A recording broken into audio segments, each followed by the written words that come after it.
Hey everyone, this is Neil Barnhill with the Barnhill Golf Institute. Welcome to the 6th episode of Talking Golf with BGI and Brian Gathright. With special guest today, Nick Bova. On the show today, we have Kyle Clapper of BGI, top 100 instructor Brian Gathright, and voted best golf coach in the state of New Jersey by Golf Digest in 2019, Mr. Nick Bova. BGI would like to thank all of our incredible business partners, Wilson Golf, Flight Scope, True Speed Golf, Tour Striker, Real Field Golf Mats, the Net Return, SkyTrak and SkyCaddy, and the WEC Method. All right, a little bit of info on Nick before we get going and talking about golf. He is the director of golf at Hamilton Farms Golf Club in New Jersey. Nick is a PGA member, and he is one of 4 George Gankas certified coaches in the United States, and the only one on the East Coast. So Nick, I want to hear the story. How the heck did you even meet George Gankas? First off, Neil, thanks for having me on today. I'm excited to talk to you guys and looking forward to a good conversation. As far as George, so I was bored out of my mind one January about 5 years ago. And as everybody does on a, cold wintry day, I was just scrolling through Instagram and I saw in the search feed this this golf swing of this young guy, and this thing was like shallow as heck, and it looked crazy good. And then I click on the thing and I see it's GG Swing Tips. I'm like, okay, who is this guy? So then it's like 3 hours later, and I've scrolled through every single video that he's done, and I've YouTubed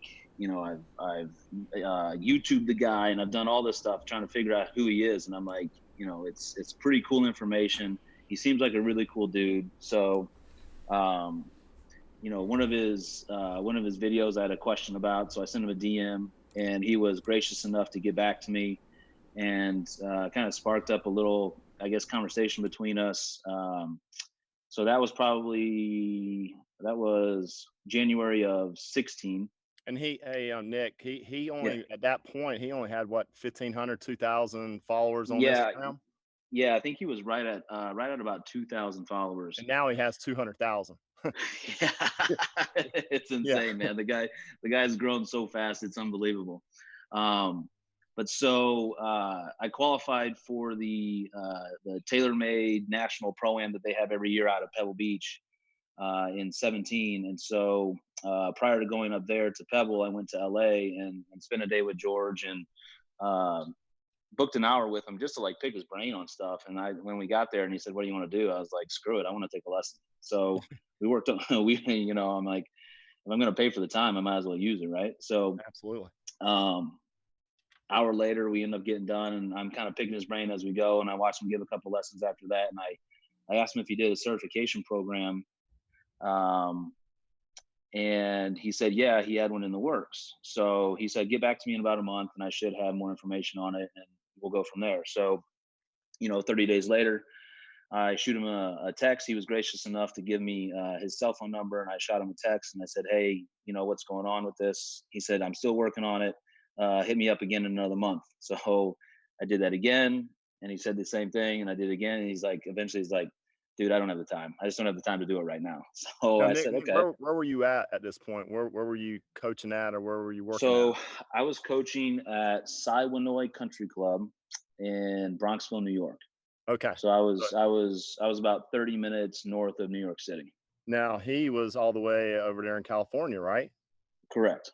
Yeah. So I was starting to get some, I guess, a following in kind of the New York City metro area of people knowing that I had spent time with George, and they would either come see me for some work, or they would, they'd text me or DM me or something and ask me some questions just about what I had experienced there with him and stuff that I had learned.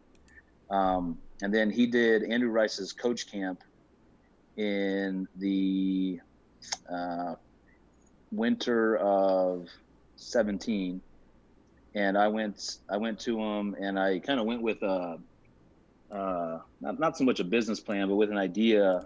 He knew that I knew all of his information. I had studied everything, as much as anybody could of what was out there and available. And I kind of pulled him aside one day, and I was like, listen, hundreds and hundreds of thousands of golfers in the Northeast part of the United States, and they love your information. They want it. It's just, unfortunately, they don't want to travel to California to go get it. And I said, what if you certified me and I was kind of your East Coast connection? And if there were guys that didn't want to make that trek out to see you in California, you could kind of push them my way and give them the message that you would give them. And he's like, all right, dude, I love it. So what he wanted me to do to come out and get certified was I had to spend a week with him. And like I said, he knew that I knew his information, but he wanted me to see how he diagnosed somebody. And let's see, he does 9 hours a day. I say 9 hours a day. Realistically, he teaches 9 a.m. to 7 p.m. with an hour lunch. And usually at 7 o'clock, there's somebody there that's still hanging around from a lesson earlier. And, George hangs out for another hour or 2 hours sometimes just watching people hit balls, like off the clock, just because he loves it, and so seeing and spending that time with him there, I got to see how he did it and how he worked through, a session with somebody and the things that he looks at.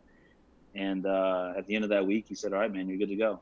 And kind of gave me the okay and the blessing. And, for me, it kind of took off from there. So, it kind of gave me, as a young coach, some credibility with a guy that really knew what he was talking about, a really big name that was kind of up and coming in the coaching side of it, and allowed me to kind of advertise myself in a way that I couldn't do, say a year prior. So in essence, you're the one that actually started his certified program by continually bothering him, right? Yeah, I mean, I guess you could say that, it was, I saw it as an opportunity for me, being a young coach and wanting to go down this avenue with my career. And, I thought, there's so many, McLean certified guys out there. There's so many other guys out there that are extremely good, right? And extremely knowledgeable at what it is they're doing, but there wasn't, this like mythical creature like George Gankas that was out there, in terms of certified guys. So I kind of saw it as an opportunity to go maybe a little different route relative to what's been done in the past. And, George has been extremely gracious to me and for no real reason at all. I mean, I'm just a random guy that DM'd him and kind of bugged him. He's been extremely good to me and I'm extremely thankful for it.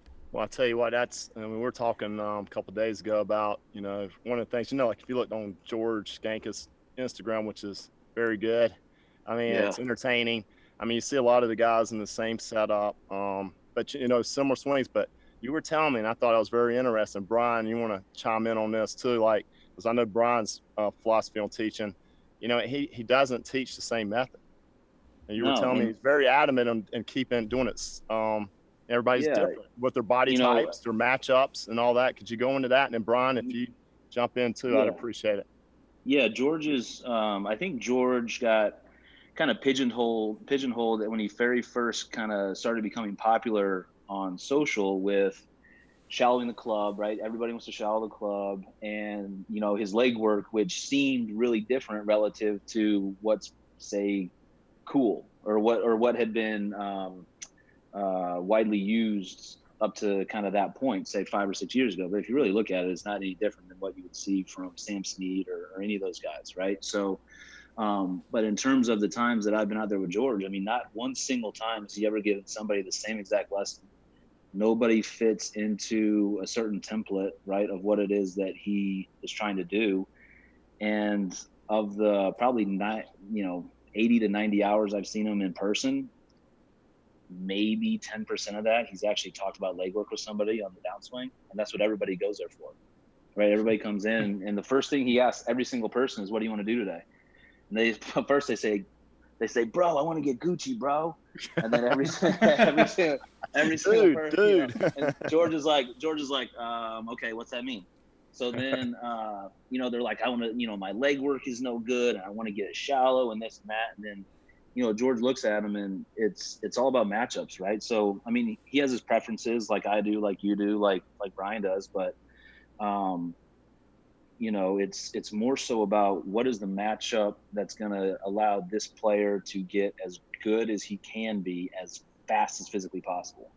Like that's what amazes me about him is he gets players to be as good as they can as fast as I've ever seen anybody, and it's not the same thing with one person, right? So, you might see some pivot stuff that's similar, you might see some leg work stuff that's similar, you might see some base stuff that's similar, but it's literally it's a different tune for every single person, and that's what's kind of cool about it.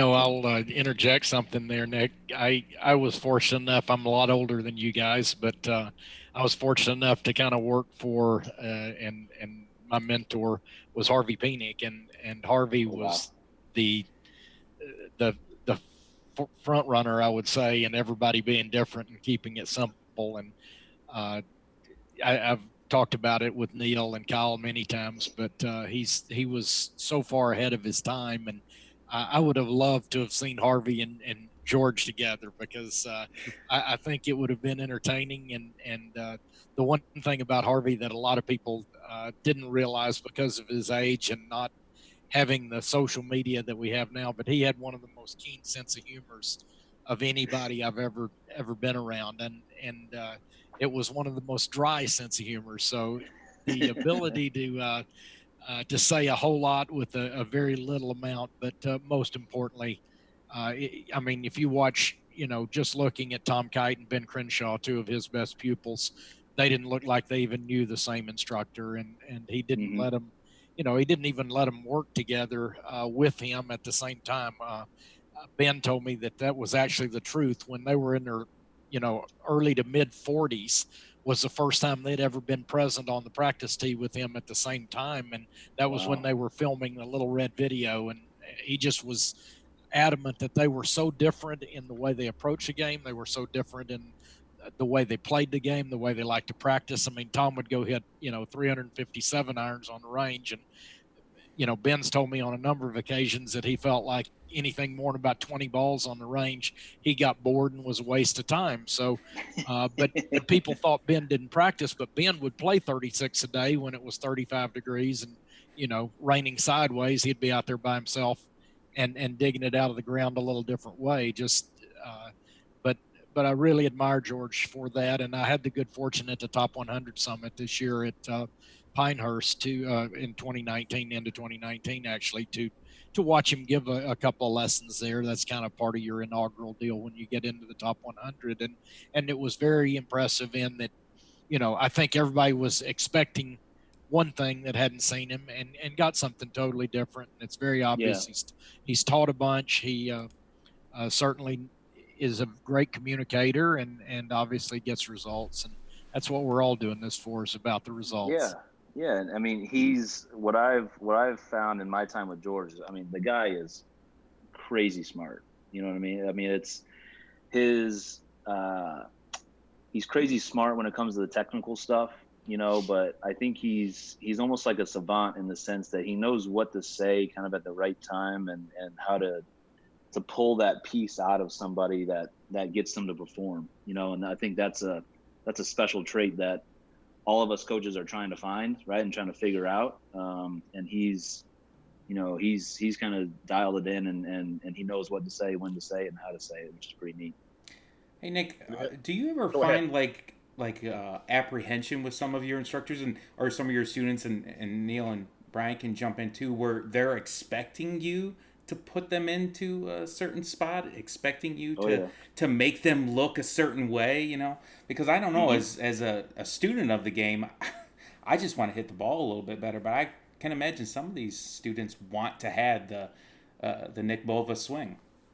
So I would say after I first got, say, certified from George, within the first year of it, every single person coming in wanted leg work, they wanted less slide, they wanted more rotation, they wanted this, they wanted that, right? And they come in looking for a certain thing, but it doesn't necessarily mean that's what they need, right? So if if somebody's like a Mike Adams rear post guy where he generates more of his speed from linear motion, right? I can't put that guy in like a traditional George center pivot type position, because the guy's never going to be able to create any speed or hit it anywhere, So, a lot of it was a lot of it at first was me trying to convince the player that what they want to come in for isn't necessarily what it is that they actually need. And that can be kind of I've had people that have come in and they love it because I show them what it is they actually need. Right. And then they improve. And then I've had other people that are like, screw this guy. He didn't do what I wanted him to do. Yeah. I can imagine that'd be really frustrating. Yeah. So it's kind of trying to play both sides a little bit, give the person what it is that they want while trying to get them better. But I think if you're going to truly make them better, you gotta explain to them what it is that they're doing and what their matchups are and what's going to allow them to be the most efficient. Yeah, Nick, like what I was impressed with when I saw George it might have been 2.5 years ago on Instagram, was I saw a couple of his videos and I watched another one, and I'm like, man, this is how I learned growing up.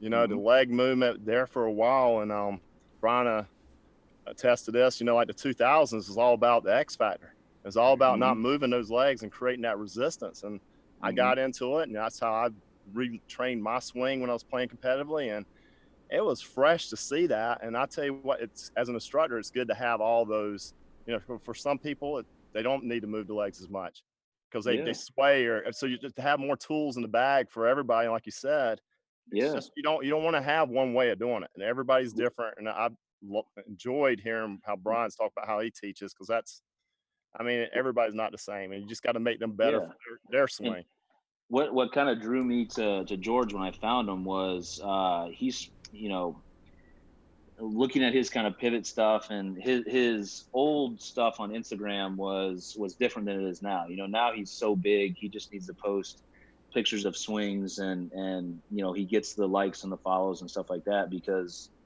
he's created this like cult following, but his old stuff was really, it was all instruction, right? All the stuff that you might see in a lesson. He would film pieces of a lesson and then post that, and when watching some of that, my dad taught me how to play, and my dad was a big Hogan guy, a big Snead guy, a big Nicklaus guy. So a lot of the stuff that George was talking about kind of took me back to like my childhood when I was 10, and my dad's telling me how to move my feet in the golf swing and stuff like that. So it was almost like nostalgic for me at first, just to exactly how I felt, Nick. And I was like, I was refreshed, because it was like, oh my gosh. And Kyle can attest to this. Like the last, I started moving my hips and leg, and like, Neil, you're picking your left foot up again. I was like, you darn right I am, man. That thing's been in jail for too long. It was a revelation on the course. He's like, because that's something Neil worked with me about, keeping my front heel down, and with me I need to do that. But Neil, he started picking up, and working with Neil, I watch, and I'm like, you're picking that front heel up. But he's like, I feel so athletic. I feel so like fluid in my swing. It was a revelation. It's just refreshing to see that not every swing has to be that mirror or that perfect image, that mirror image of everybody else. And what Kyle was saying there for his swing, like when he picks his foot up, he doesn't go lateral enough, and his left heel spin back, so he'll swing up on it too much. So when he keeps his foot down a little bit and just has the knee and get the turn, he gets a better leg action. We don't need to talk about my swing. Let's talk about you guys. All right, put your Hey, Kyle, I'll give you guys a little bit of history here. Somewhere along about 27, 28 years ago, Harvey and I were talking about that left heel, and his way of wording it was, if it comes up a little, let it. And I thought that was very very subtle, but his belief was that, especially for guys that get a little older, or you talk about guys that are bigger upper body, or ladies that are larger upper body, he felt like that heel freed you up a little bit to complete that pivot. And it's just interesting to see how things go full circle. And I think we all talk about it. There's really nothing new, and I want to see the guy that wrote the very first golf book, and that's no kidding, man. There's a lot of things that it's amazing when I I share those experiences with Harvey, how far ahead of his time he was in that regard, in that he would have loved a lot of the things that George talks about, and you as well, Nick. So Nick, hey, I tell you what, this is incredible. When I was talking to you about, when you went to Hamilton Farm, Mike Adams was there before you, right? He was, So, yeah. Tell me about what you learned from him. I mean, this guy, he's the #2 coach in the country right now and been #1. Brilliant. And talk about what you apply from learning from Mike, and then how he differs from George and how you use that information. So I've kind of, at this point, I've kind of blended what I've learned from some stuff from Mike with what I've learned with stuff from George, So, Mike measures the different things in terms of arm length and how that affects arm structure at the top and depth in the backswing and stuff like that. And then, I think one of the coolest things, because the name of the game now is what? It's speed, right? It doesn't. Yep. It doesn't matter. It doesn't matter if you hit it crooked. It just matters how far you can hit it if you hit it crooked. So one of the things that Mike does is he runs players through a test to see what kind of pivoter they are, right? So are they more of a front pivot guy? So he calls it a front post, a center pivot guy, or a center post, or a trail pivot guy, or a rear post, right? So, Hey, sorry to interrupt. Yeah. Explain that real quick. What do you mean by that? Front, center, and rear. Yeah.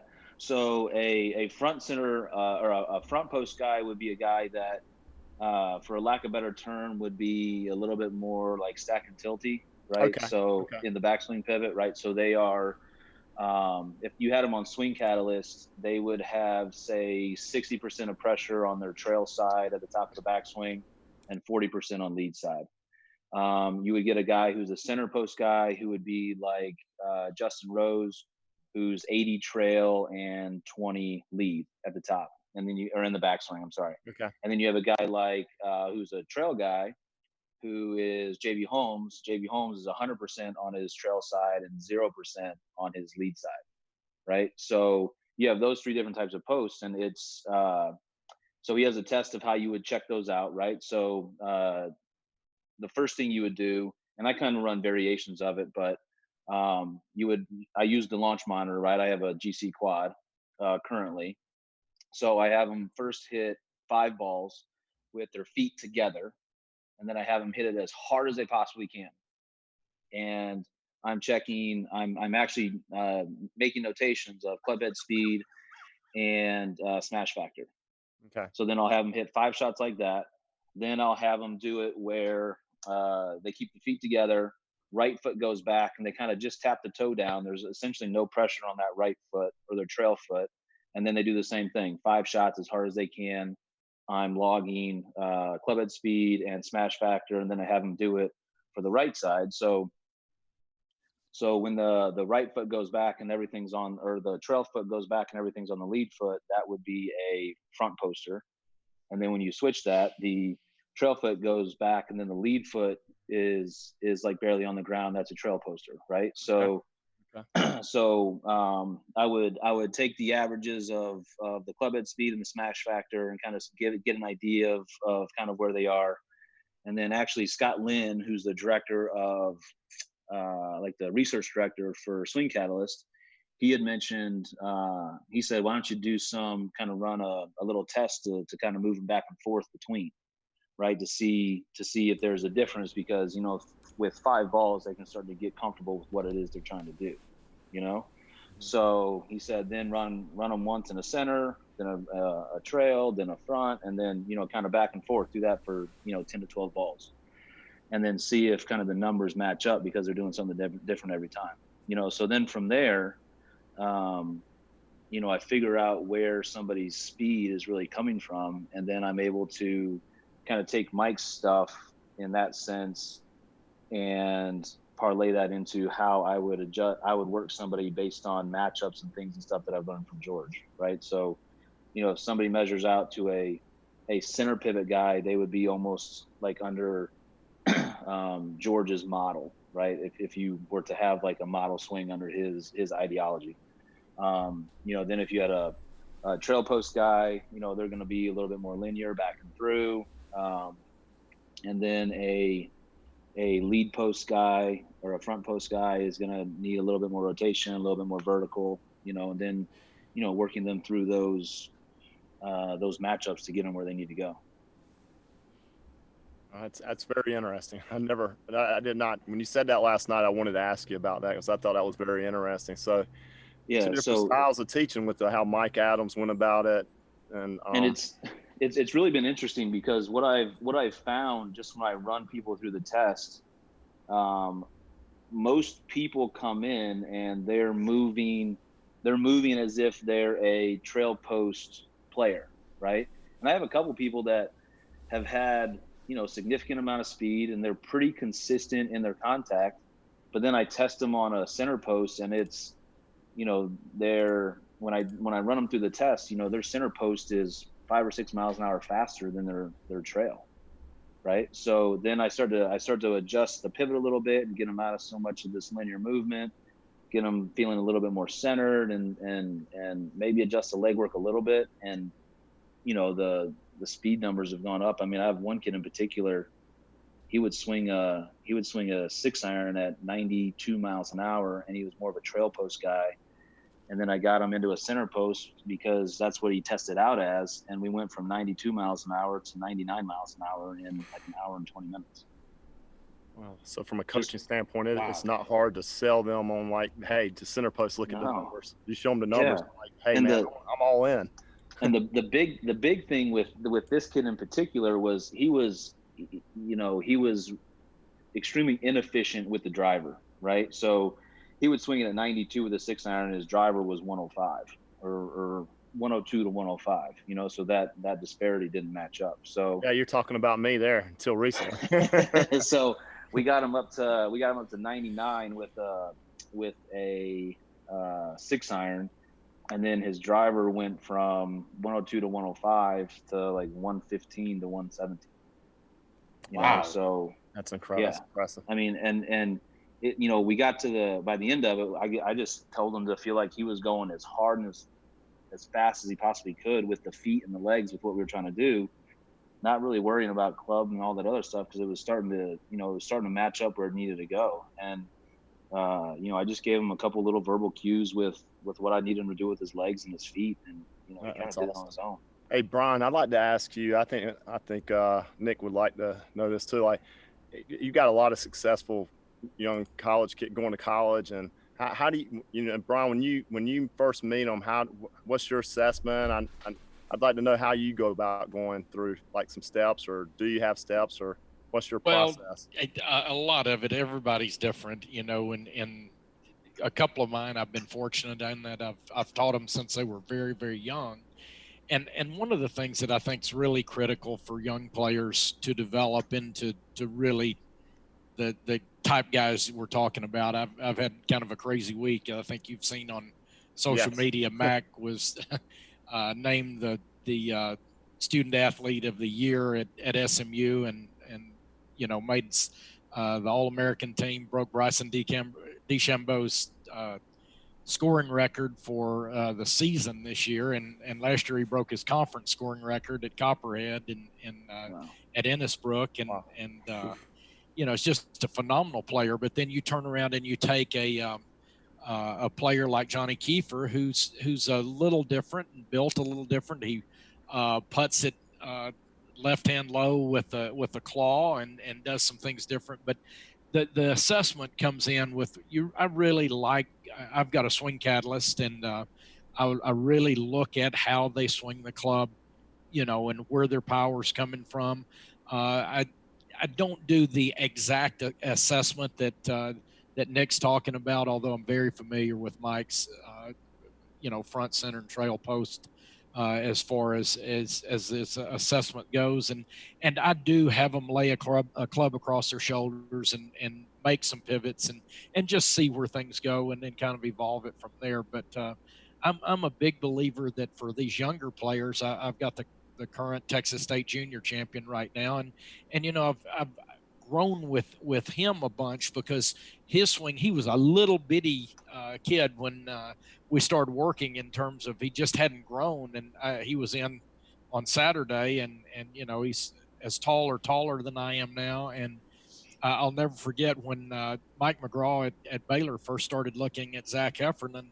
At that point in time, he was I started telling him about Zach when he was in the 6th or 7th grade. You could just tell he was going to be one of those special players. And I watched that and watched it evolve. And Mike McGraw kept kind of holding me off on it because he knew the level of players that I've had developed over the years. And he just kept worrying that he wasn't going to grow. And then last year, it's been probably a little over a year now, probably a year and a half ago. Zach has a TrackMan, and we got the TrackMan out on the practice tee. I took my phone and I held his phone where his numbers were coming up, and I filmed 3 consecutive driver swings and did it without breaking the video, so Mike could see it wasn't enhanced or anything. And he was at 115, 3 straight swings. And that was when he was just the end of his sophomore year in high school. And I sent him to Mike, to Mike. And then, of course, Zach went on and won the state junior. And now he's verbally committed to Baylor and will be signing this fall. And it's just exciting watching them develop. But I think, going back to what you were asking, the process, even though it may not be exactly the same, it's very, very similar. And you're certainly trying to figure out, with my ties to Harvey, how they most effectively swing that golf club, how you can get them in the best position for them. And I think I shared this when we did the first podcast. Probably my greatest compliment as an instructor was another instructor told me at the U.S. Open in 2001 at Southern Hills, when we talked about with Jimmy Walker. That was his first event as a professional, and I had Nota Begay there, who was injured at the time, but Nota was still playing. And I had another instructor tell me that he said, "You've done a heck of a job with those guys, because those 2 guys don't look like they even know the same instructor, much less work with the same one." And that's just what you have to do. You've got to figure it out. And in Nota and Jimmy's cases, Jimmy was tall and lean, and in college when we started, Nota was just out of college, and Nota, Casey Martin nicknamed him T-Rex at Stanford, and because he had a great big body and itty bitty arms, as Casey used to say.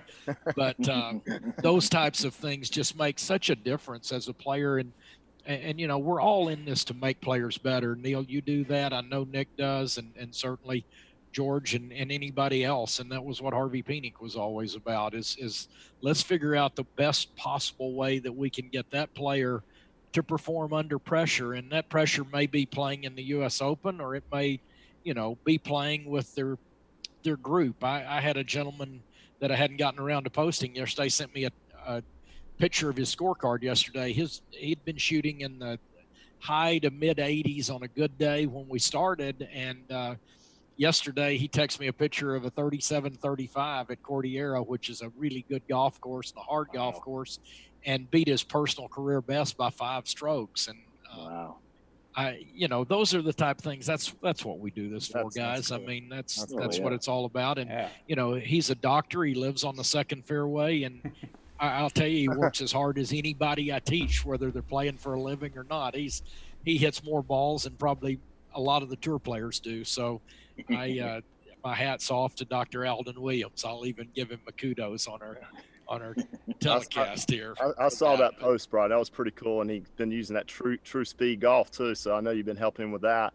All right, Nick, get ready here. All right, Kyle's got something special for you here. Kyle, you want to tell him what this is, man? So Nick, we've actually started a little bit of a tradition here. So we got some BGI quick hitters for you. So don't think, just answer. Oh God. Okay. Your guilty pleasure Netflix series. The Office. Good choice. Favorite golf saying. It's in the hole.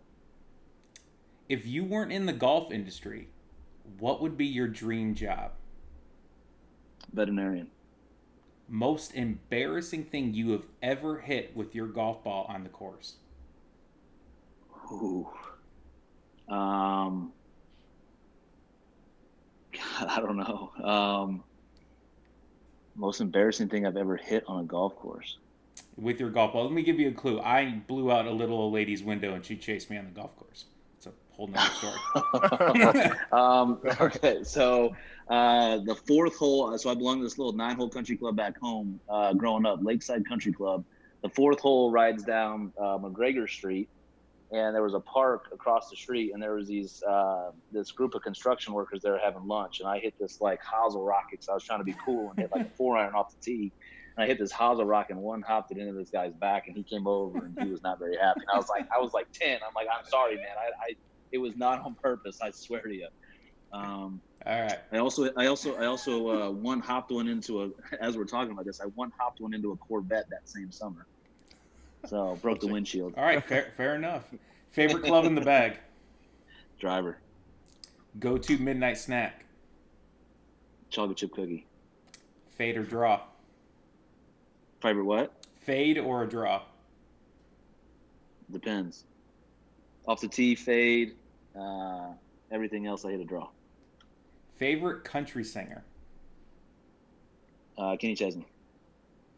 Not even close. This or the other. Win 10 times on the tour, but no majors. But win the Masters, but never make another cut. Masters. Yeah, Masters. You know, I'm gonna. I get to go back every year. Yeah, that's true. So that's true. I get a chance to win again. You guys brought up a really good point there, and you know, Neil's talked about speed. Nick, you talked about speed, and Brian, you've all talked about speed. Is there too much speed in golf right now? No, I don't think so. I mean, I would agree with you 100%. I don't think so either. And I'm a big anti roll back the ball, roll back the equipment. Nobody wants to go backwards. Track athletes don't run slower than they did 20 years ago. NASCAR doesn't go slower. No. And at the nobody end of the day, wants to see it get slower. Everybody, we're talking about an elite group of players, and I'm still. I just don't understand why birdies are bad. I don't know why that's such a bad thing. You tell me as a fan, you wouldn't rather watch guys make birdies and eagles, or go watch them just brutalize themselves and make bogeys all day. And you know, where 2 over is a good score. They can see that at home.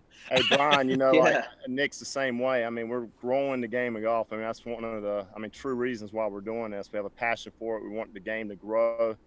You get a kid hitting the ball further. I mean, everybody, senior, everybody wants to hit it further.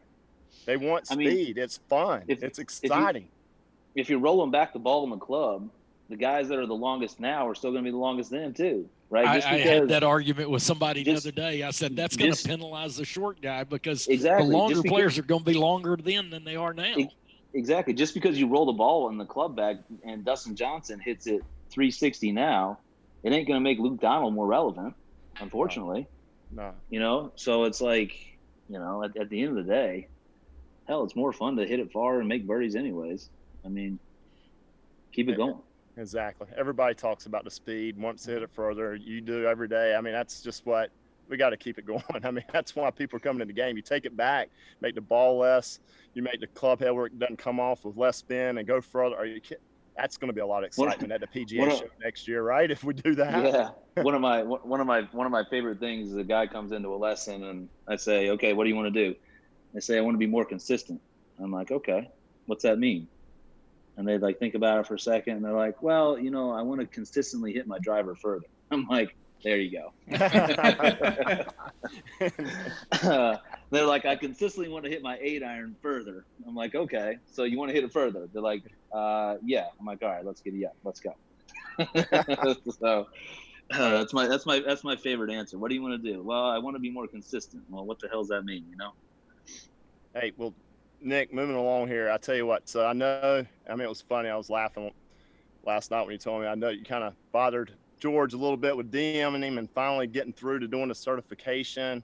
You said you took one lesson, but how did that? Because you were already an established player, man. You're a 3-time All-American at Deal Methodist, University. Shot at the 62-65 in a Metropolitan tournament. I mean, you're and broke some course records. So you're well. And in 2011, what the Club Pro, it's called something else now, Club Pro Championship. That's when I qualified in 2005. It's called what's it called now? It's called the PGA Professional Championship, PPC. Right, say that 10 times real quick. Right? Yeah, I can't. PPC. But, I mean, that's all I got. That's all you got.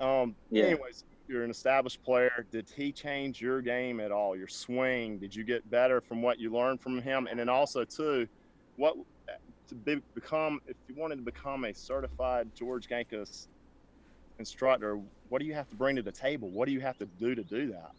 That's that's a good question. The first question with George, it was more understanding. So I had never had a coach prior to George, or really anybody that I'd ever worked with, that said, what's the shot shape that you want to hit? And we got to hit it every time. And we got to we got to make sure that, your matchups are in a position to where you can hit that shot every time. Right. So like my lower body and my right foot is a little bit lazy. So I've got a little stall out and a little flip at the bottom, but I'm trying to hit cuts, right? Because I prefer to see the ball go left to right. But guess what? I can't do that. Right. So, but with anything less than a driver, but when I have a driver in my hand, I can rotate fine. I can hit little cutters all day, like little power fades all day. So I can do that. Right. I wasn't matching up what my body was allowing me to do with what I wanted to do. And nobody had told me that before. Right. So George is like, I'm hitting balls one night. It's like 9 o'clock at his range at Westlake, and we're sitting there. It's 2 hours after his last lesson. And we're playing a grid game, and I'm trying to hit these little draws into the grid. And he's like, dude, you can't hit a draw. He's like, you got to hit a fade with the driver. And then he's watching me hit some irons. I'm trying to hit little fades with an iron. And he's like, you can't hit a fade. Like what you're doing, your natural move, you got to stall it and flick it just a little bit, and you're going to hit little draws. So from then on, my technique didn't change a whole lot. I mean, my technique in terms of my ability to pivot got better, and my ground forces changed and stuff like that. That stuff got better. But really, what made me a better player, and I had a big jump from like 2016 and 2017 were the worst years of golf in my life. I mean, in 2017. I played in the New York State Open at Bethpage Black and shot 86 the first round. And the year before I finished fourth and shot 68 the last 2 days, So, I shot 86 the first round, and I think like 83 the second round. And I'm like, what is going on? So I kind of recommitted and when I go to practice, 2018 was the best year I ever had. And it's because in between lessons, when I had time, all I did was play grid games, right? I'm trying to start the ball right at the target and work it back to the left and not cross the pin. And that's literally all I ever did. And then off the tee, every shot that I hit on the range, I'm trying to start it, 15 yards left of the target and work it back to the center, but not cross the center line, right? So that then when I get onto the golf course, I'm literally not thinking about the lie. I'm not thinking about anything, but I just see my grid, right? And he has a grid game where he plays tuck left pins and tuck right pins. So your tuck left pin, the flag's on the left side of the green. From the flag to the center of the green, you get +1 point. From the center of the green to the right edge of the green, you get 0. If you miss the green to the right, you lose 1 point, and anything left of the flag. So anytime you cross the pin, you lose 2 points. I mean, you could hit it a foot left of the flag, but you still lost 2 points, right? So basically, I went from trying to hit shots at flags and stuff like that and be more aggressive than I needed to be to literally I played every single shot inside that grid. So I try to hit it at 0 or a +1.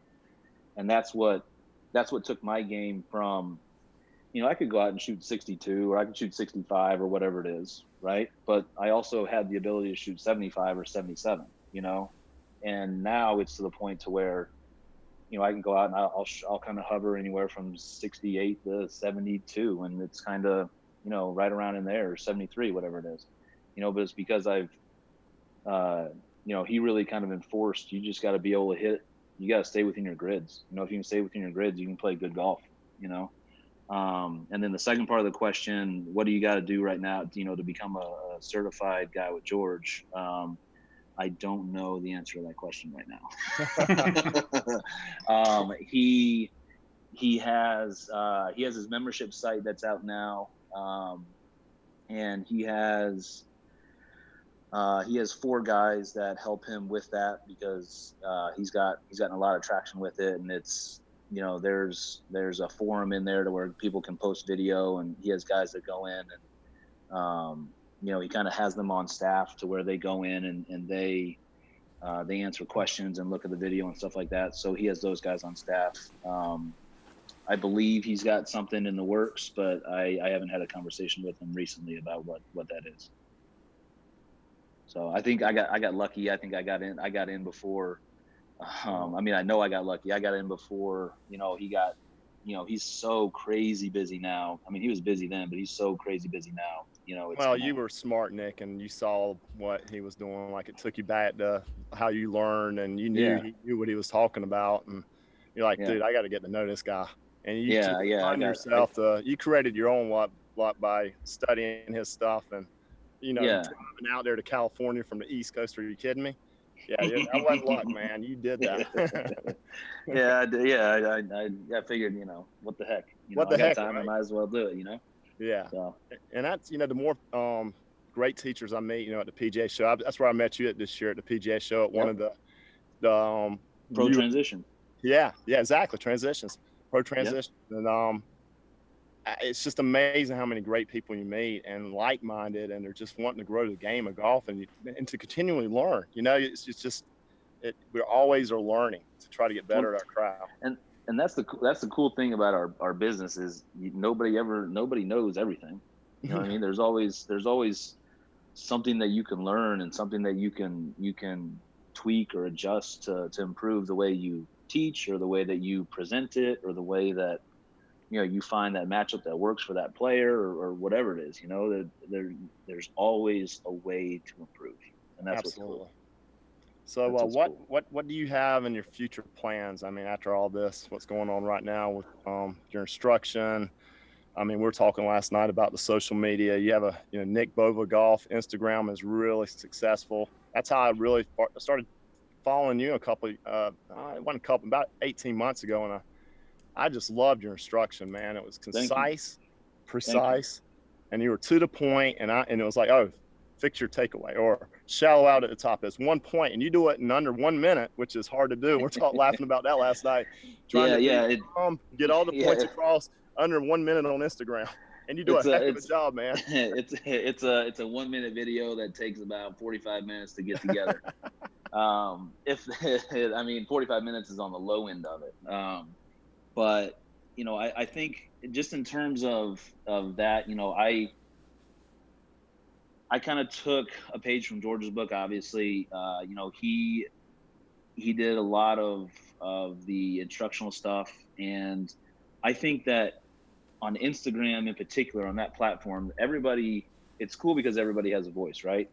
But I think that there's so much out there that is too generalized, right? So the way I looked at it was I wanted to present information that was not necessarily for everybody, right? I wanted it to hit, you know, if you're too across at the top, right, and you want to be more down the line or maybe a touch laid off, right, I'm going to give you a video to do that, right? So that video is not for everybody, right? It's for a specific segment within, you know, the golfing population. So, you know, I'm trying to find ways to do 1 minute videos because, I mean, if I could do all these things in 30 seconds or less, I would, because, you know, I don't think that unless you can really captivate somebody, you're not going to get them for the full minute. You know what I mean? So, you know, I try to come up with things that I think are big topics that apply to a good number of people, but are also things that people really struggle with, you know? And I'm sure you hear this all the time, and I'm sure Brian hears this all the time, but, you know, when somebody comes into a lesson and you know, you talk about something, they're like, I've never heard anybody explain this to me this way, right? Whether it's footwork or pivot or arm structure or wrist angles or whatever it is, right? They're like, I've never heard somebody describe it that way. And so what I try to do is I try to give as much detail as fast as I can in terms of, you know, what the feel is supposed to be, or what I would want the feel to be, what it should look like, what it should, you know, what, you know, you should kind of be thinking as you're working through it, because I think those things are what allows people to actually get better. And and understand what it is you're trying to say in a 1 minute video. Yeah, and you do a really good job of it. I'm not just saying that. Thank I you. like that. I can follow your instruction. It's really easy to understand, and I've used it. I've used some of your drills and lessons the next day because I was trying to get a point across, and it gave me a fresh idea. It's like, you know what? I haven't tried that. You know, and dadgum, it works. I'm like, man, why couldn't I thought of that? You know? Well, you know what? So you know what's I need to start logging like drills and stuff that I do better, because I'll have I mean, every lesson I give, I mean, there's probably 30 to 40 videos that come out of a lesson, right? But somebody will say, you remember that drill that you taught me? And I'm like, I got no idea. I was like, what was it? And he's like, well, you had me do this. And I'm like, bro, I came up with that on the spot. I've never done anything like that before. I just made it up on the spot because it pertained to you. You know what I mean? So it's like a lot of, I mean, I think Brian's obviously like that too. I mean, I think good coaches, they kind of make stuff up on the fly as they go because they see what works for, what could possibly work for their player, I always try to say that, a great teacher will have as many ways that you can possibly conceive to say it, unless that doesn't work, and then they'll come up with a new one. Exactly. Well, I mean, it's, coming from being not a golf coach, but a teacher on the academic side, it's differentiated instruction. I mean, you can say the same thing over and over again to a kid. If they don't get it, they don't get it. You have got to find different ways to deliver the same message, but in a 1,000 different ways. And you guys have done that with drills, which is you're doing something in the golfing coaching industry that teachers are still trying to do in the academic side of things, is that great differentiated instruction. And you're not holding on to the same teaching ways. Because I've seen it, with other coaches where they try to teach that player the same way. Maybe not the same swing, but the same way of teaching, and they just don't get it. Yeah. It doesn't work. It does not and work. I think that's one of the cool things about our job is there's no one way to do it, right? There's no one way to skin a cat. I've gone through lessons where I've given, trying to get one person to do one thing in particular, and I've given them, 7 or 8 different ways inside of one lesson to do it. And they look at me at the end and they're like, we did way too much today. I'm like, we actually didn't. We did one thing. I just gave you 8 different ways to do it. Exactly. And we finally, the last thing we finished with is what we landed on, where you actually understood what it was we had to do. But I've started prefacing in a lot of my lessons that I'm like, listen, we're going to work on this. This is what we're going to try to tackle today. There's not going to be one way that we're going to do this. Or I'll say it's rare that the first way that we try this is going to be the way that we do it. And then they kind of start to understand. And then, when I'm, 5 or 6 swings in and there's no difference, right? And they're not quite understanding of what I'm trying to say. And then I switch it, their brain starts to move and say, okay, now we're shifting from one thing to another. And then we're shifting from the second to the third. And then, I'll let them know once we hit the one where they're moving the way I'd like to see them move. I emphasize that this is it, right? This is what you need to take away. Sometimes it takes 15 minutes, sometimes it takes all 60, right? But, I make sure to emphasize this is what you're going to take away, not the 5 other ways that we did it prior to this to get you there. Exactly. So Nick, kind of to answer the social media thing, we're talking about it the other day. Well, where do you see like going forward with your brand? Because you got a brand, with Instagram and George Gankas certified. Are you going to create a YouTube channel? Are you going to do anything in the social media to try to generate some income, a business model, and obviously are you going to keep playing because you're a great player? All of the above, right? So I'm gonna. I love playing and competing. The guys up here in the New Jersey section are really good players, So we had 4 guys from the National Club Pro last year that got into the PGA Championship, which is pretty cool. So I'll play and compete against those guys. I've been working with Swing U to create an app, so it's going to be there's going to be, say, all of my instructional content is going to be in there to an extent, right? I'll do more kind of in-depth videos and stuff inside the app. It'll be a monthly $9.99 fee. There's going to be a platform in there where people can upload video of their golf swing, and then I'll go in every 2 or 3 days and say, okay, this is what's going on, and then I'll point them to a video or videos inside of the app to help them improve. That's a good price point too. That's not Listen, bad at all. $10, man. I wanted to do it. Like I know some guys that have done it, and I think they've their information is really good, but they've priced themselves so high that $9.99 is a number that I think it's substantial enough for me that if I get a following, it's going to help me create more revenue. Yep. But it's a small enough amount for other people that they're like, it's nothing. You know what I mean? So and I think they're going to get a lot of value for it, so that's going to be another thing. And then I've had the YouTube thing kind of on the back burner, and our conversation the other day, kind of really revved me up in terms of being more all in on that platform, because I know there's a way to grow a business and make revenue and make some money through that. I just need to find the right person to kind of help me, guide me through that, and figure out how I can be successful with it. Yeah, and you will be. You'll find somebody. You'll make the time, and that's what me and Kyle, we first met with the summer camp programs at the school, and we started playing golf, and I was like, Kyle, I can't do this. I can do some. I shouldn't say can't. I'm not the tech guy. I'm willing to learn, but I need somebody to help me out with this. You know what? And I tell you, we started a YouTube channel, and I had 22 subscribers in 2019, and we're almost at 1,200 now. Yeah, it's been really good. Chime in, Kyle, on that. It's just, and you hit it nail on the head. You just got to find that person to feed off the energy. I know Neil has incredible energy, and we feed off of each other, like from the tech side with me, and with him with his outstanding coaching. You just find that person and you just build something, and that's the beautiful thing I love about this. My passion is teaching, just the academic side of it, and I love it, and I wouldn't change anything about that for the world.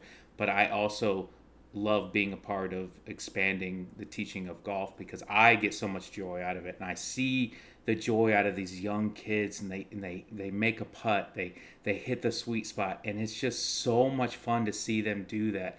And it just makes you realize why we are all teachers. You guys are golf teachers, I'm an academic teacher, but we all want the best for our students. And the YouTube platform, Instagram platform, all those platforms allow us to find more joy in our students. Yeah, that's well said, Kyle. I tell you what, it's like what's phenomenal to me, Nick, with the internet and everything, and with the YouTube is, and Kyle will tell you, like, man, we did the Playmate giveaway today. Put on Instagram, put on the YouTube channel, and people are you serious? You're going to give away that? I was like, yes, I'm dead serious. And we're going to give away in 2 weeks, man, and glad to do it during these times of what everybody's going through. But and then people you give away 5 of those things, you'll have 10,000 subscribers in no time. I don't have 5 now, Nick. Hush. But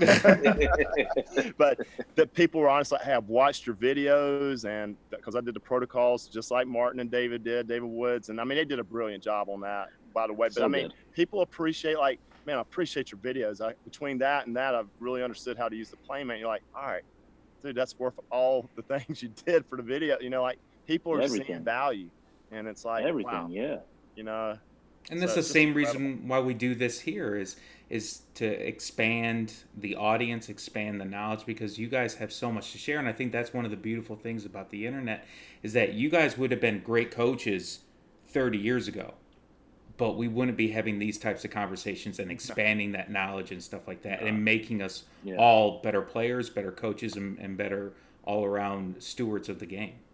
All right, go ahead. I think that's what's really cool about these different platforms, because 10 years ago, 5 years ago, people couldn't readily access me. They couldn't readily access Brian, Neil, George, Jeff Smith, Joe Mayo, James Jordan, like all these guys that have these accounts to where people can figure out who they are, and now all these people are now accessible And the cool thing is everybody's willing to give out information, and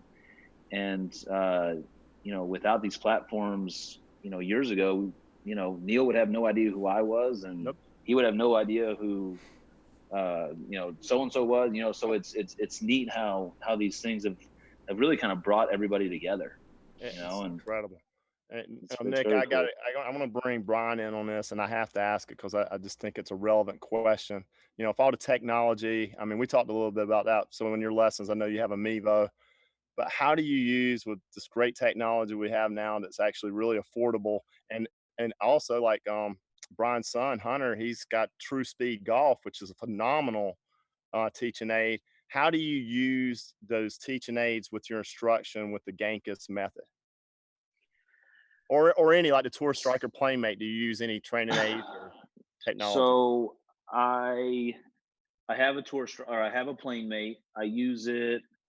I usually use training aids like that if I have somebody that is struggling to create a feel, and something like the plane mate will really get them into understanding how the feel is supposed to work, and say how the club's going to move and the body's going to relate to that, and stuff like that. But realistically, I've seen I've seen guys on the range that have bags and bags of aids and all this other stuff, right? And if you look at if you look at me on the range, I've got one staff bag.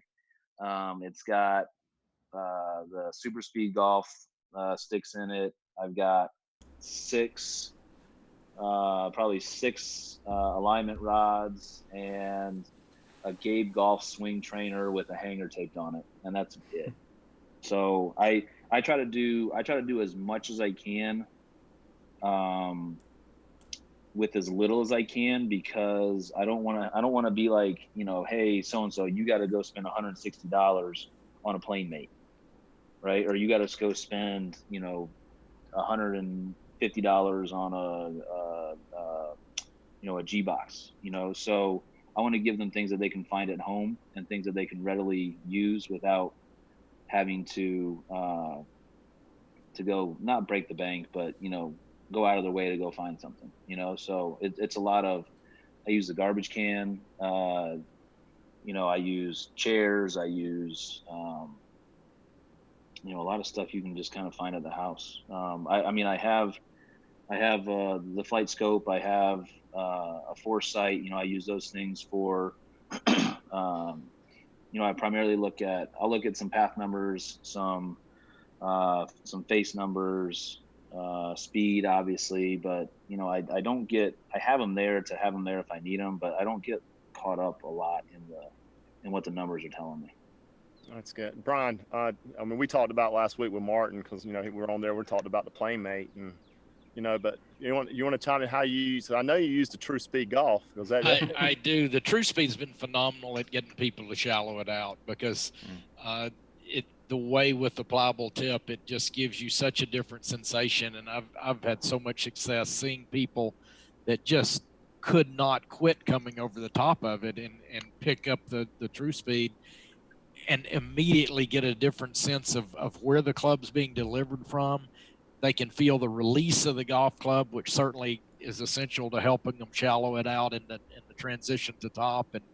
And by being able to utilize a tool that's very much like a golf club, it's very very feel oriented. You can feel the lag. You've used it very much, and I do use it quite a bit. But then also, I use a couple of pool noodles, a bunch of alignment sticks.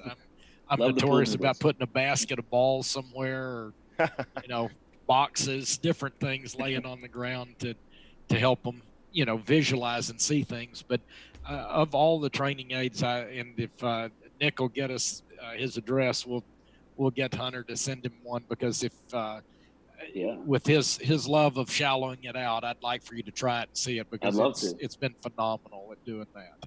I'd love to, yeah. Kind of a blend of what Super Speed did with the speed training, and a little bit of what Orange Whip did with the tempo, and you put the two together, and I had nothing to do with it. My son, his business partner, came up with the idea. They're TPI level 3 certified trainers, and they were going through super speed training at TPI, and they said, this thing makes us feel like we're coming over the top. And the next thing I knew, they had a prototype, and I put it into a few people's hands and went, holy cow, is this completely different? And the Dr. Williams I was talking about, he's been working with it about a month and a half now, and just remarkable how much he's been able to shallow it out.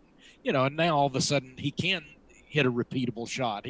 He's getting it where he's not crossing the lines of his target and getting in the grid. I love the grid practice. That's something I do a lot. And I had the young man that's their state junior champ out on Saturday, and we were working on about a 20-mile-an-hour crosswind. I had him hitting 60, 80, and 100-yard wedges, and I had a barrel down there. He was trying to hit the 100-yard one in, and he hit a couple that were just phenomenal, and I was busting him on it. I said, yeah, but it's getting further from the hole because you landed a yard left of that target.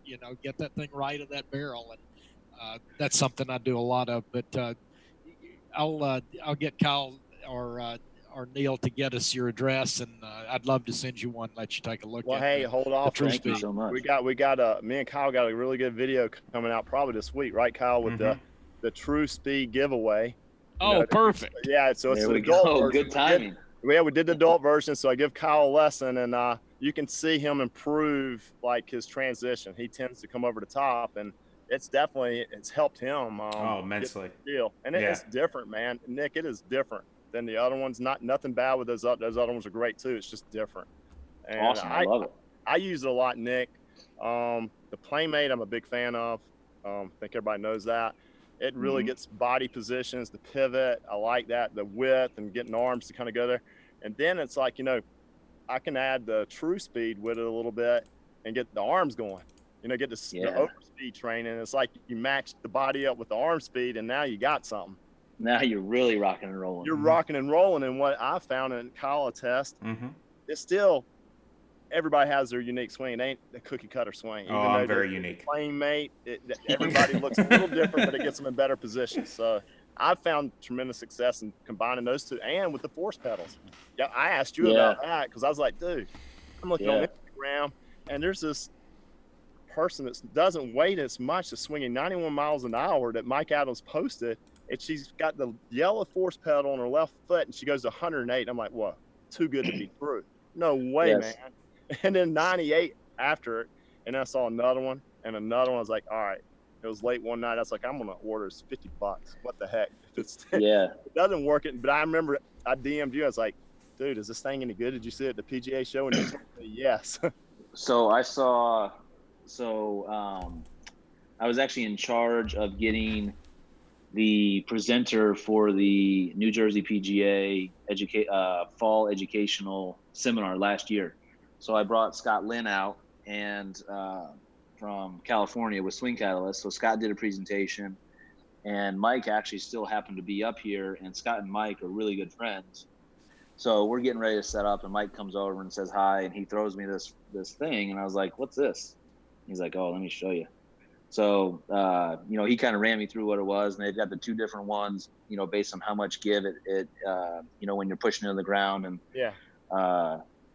I said, what do you call this thing? He said, the force pedal. He says, it's not out yet. He said, this is one of like four of them. I was like, I was hoping he would like turn away so I could snag one and put it in my pocket, but he didn't. He kept those things like in his pocket on him, like he was like gold, man. Mm-hmm. Yeah, like he had them in like holster, like he was ready to go.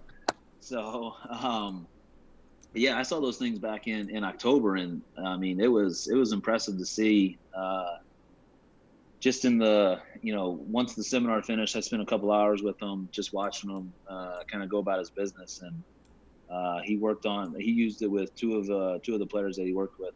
And I mean, they had significant differences.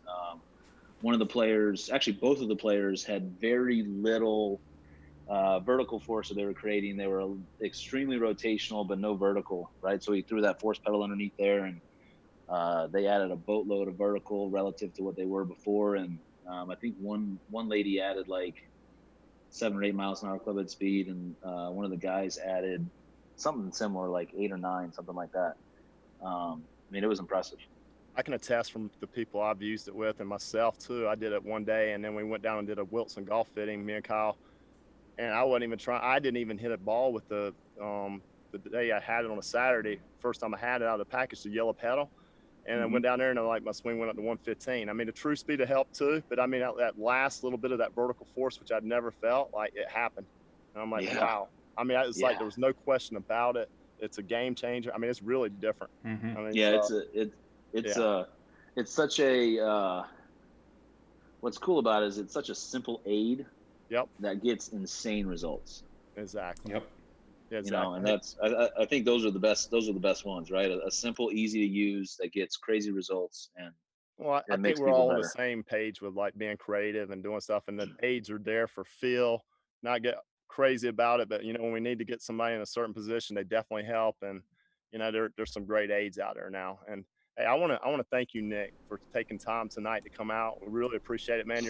I wish you all the best luck, man. You got a lot going for you. We just hope you have the best rest of the year once you get back out there and playing. I'm going to follow your. Thank you. So it sounds like you're playing pretty darn good, man. So yeah, I'm like chomping at the bit. We lost. So the actually the National Club Pro was supposed to be this week down in Austin. I was supposed to be down there, but it's moved now to the end of July. So hopefully I'll be down there at the end of July.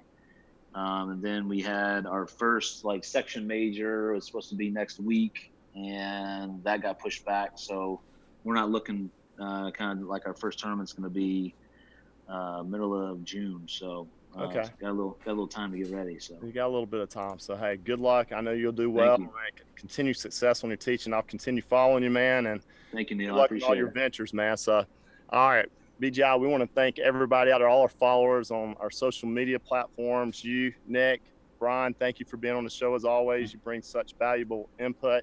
We want to thank our business partners, Wilson Golf, Flight Scope, True Speed Golf, Tour Striker, Real Field Golf Mats, the Net Return, SkyTrak and SkyCaddy, and the WEC Method.